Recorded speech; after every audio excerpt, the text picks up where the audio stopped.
Welcome to Rewired for Love.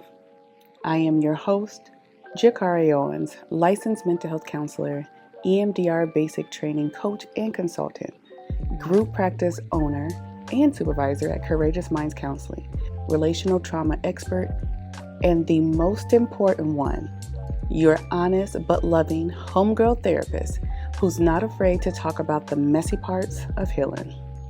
Around here, we talk about all things nobody taught us growing up, how our attachment styles show up in love, why our nervous system acts like a fool sometimes, and what it really takes to feel safe in our bodies. So this is not about perfection. It's about learning to love yourself in real time with grace, boundaries, and a little bit of humor. So take a deep breath. Get comfy, because we don't chase chaos, we choose calm. And this is Rewired for Love. Hey y'all, welcome back to Rewired for Love. Today's episode is the foundation for the entire season. Because if you understand this, so many things about yourself will finally make sense. We're talking about children in adult bodies, or what I like to say is, I think adults are big kids. And what that really means, that explains how unmet childhood needs still live inside adult relationships. And also exploring why logic alone doesn't stop emotional reactions. And what I want to make very clear from the start, when we are talking about this, we are not talking about immaturity. We're not talking about weakness. And this isn't about you being too much. This has everything to do with memory. So what does children in adult bodies really mean? Let me paint you a picture. You're grown, bills paid, degrees earned, kids raised. From the outside, you look stable, you look capable and strong, right? But when something small happens, a delayed text, a tone shift, someone gets quiet, or even someone saying, we need to talk. And suddenly your chest starts to tighten, your thoughts race, your body reacts before you can even understand why. You may also be saying things like this with the body responses. I know this is not a big deal, but, or I don't know why this is bothering me so much. Or, I hate that I respond this way. That moment right there, that's a childhood nervous system responding to an adult situation. So when we say children in adult bodies, we're talking about unmet developmental needs that didn't get addressed when they were supposed to. And that's your need for safety, your need for comfort, attunement, protection, and overall emotional consistency. And for many minority people, especially Black, brown, immigrant, and first-generational families, those needs weren't ignored because our caregivers didn't care. They weren't met because survival came first. And the reality is, growing up fast was not a choice. It was the reality that we lived in. So let me break this down culturally real quick. Many of us was raised in environments where emotions was minimized, strength was praised, vulnerability was unsafe, and independence was expected early on in life. You might have also heard things like, stop crying, you're fine, be strong, we don't do that here, or figure it out. So you learned very quickly to soothe yourself at a very early age. And let's be clear, some of us still don't know how to self-soothe. And by no fault of your own, we were meant to co-regulate in the early years. We was reliant on our caregivers. Or you were taught to read the room instead of expressing your needs. You were taught to be helpful instead of being held. You were taught to be seen and not heard, which really meant that you stay quiet instead of being comforted. That's not maturity. That is adaptation. You adapted to your environment to survive. And your nervous system remembers exactly how it learned to survive.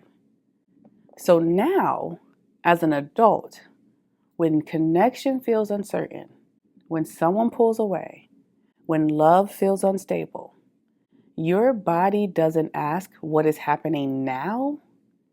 It's truly asking, am I safe? So for people who learn to think instead of feel, let me tell you why logic doesn't stop emotional reactions. This is where so many people get stuck because you tell yourself, I know they're not leaving. I know I'm overreacting. I know I'm overthinking. I know this is old stuff. And yet, your body doesn't calm down. Why? Because logic lives in the thinking brain.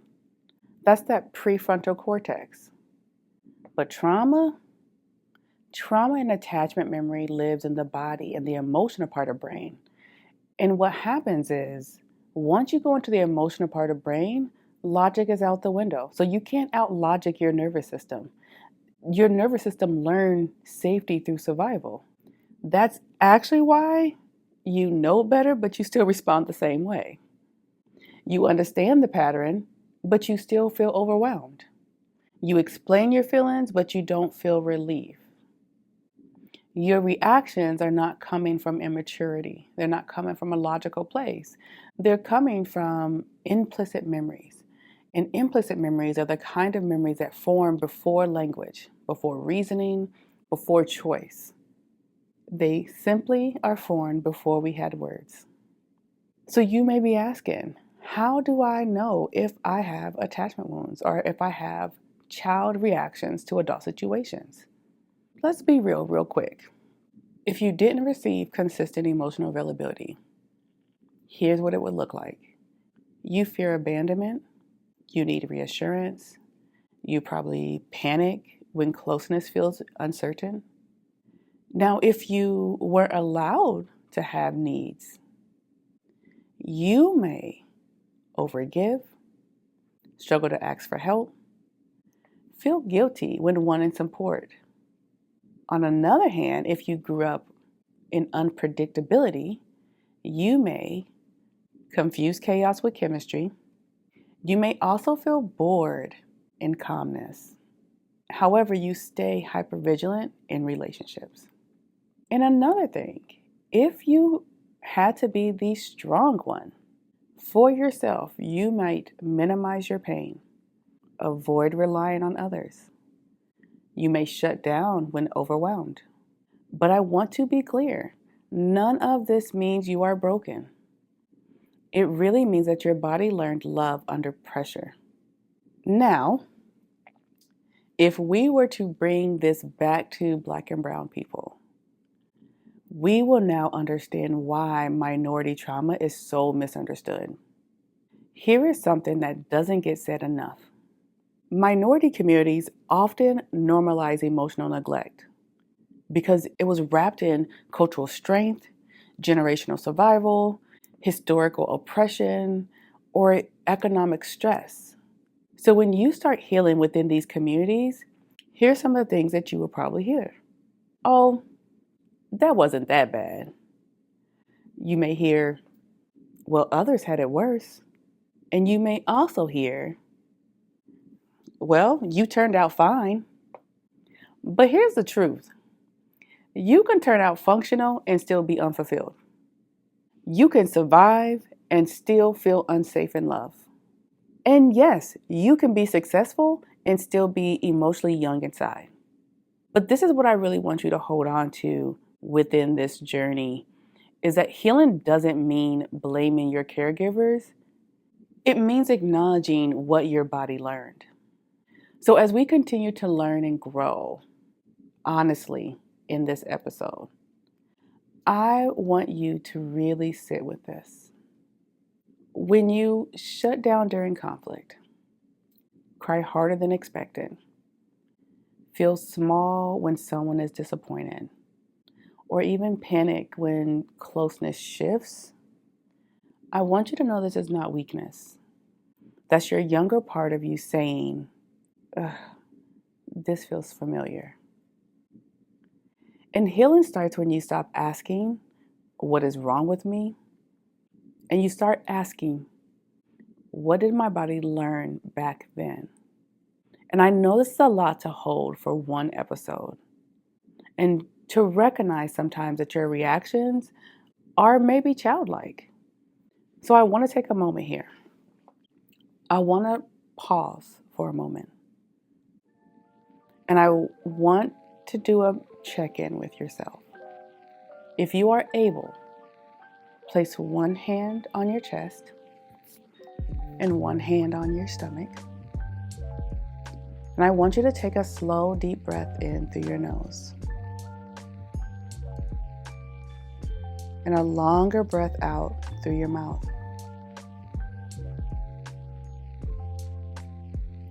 And I want you to say quietly and intentionally, I'm not overreacting. I am remembering. And one more breath in through your nose and out your mouth.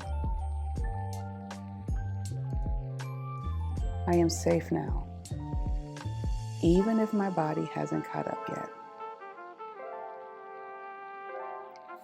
And now I want you to take another moment to just sit with this experience of checking in with yourself.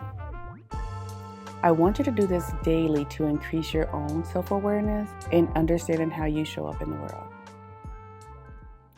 Because there was so much information in this episode. Here's what I really want you to take away from today. I want you to know that your reactions are information, not failure. I want you to know that your emotions are messengers, not enemies. Understand and feel your emotions. I want you to know that your inner child doesn't need discipline. It doesn't need guilt. It doesn't need pressure. They need safety. I want you to know that you don't heal by judging your responses. You heal by understanding where they come from. And over this season, we're going to be talking about reparenting those younger parts, teaching your nervous system safety, moving from survival to secure love. But first, it starts in awareness, and we have to understand who they are and how they show up in us. Because once you understand this, you'll start saying things like, oh, that's why I react like that. Thank you for joining me for another episode of Rewired for Love. If today's conversation resonated with you, share with someone you care about, or take a moment to leave a review. Your feedback helps this community to grow and keeps these healing conversations flowing. You can also follow me and come hang out with me on all socials, YouTube, TikTok, Instagram, all of them at Rewired for Love Podcast. Go there to get your daily doses of healing, honesty, and a whole lot of love. Until next time, keep listening to your body, lead with compassion, and remember, you are safe enough to love and be loved.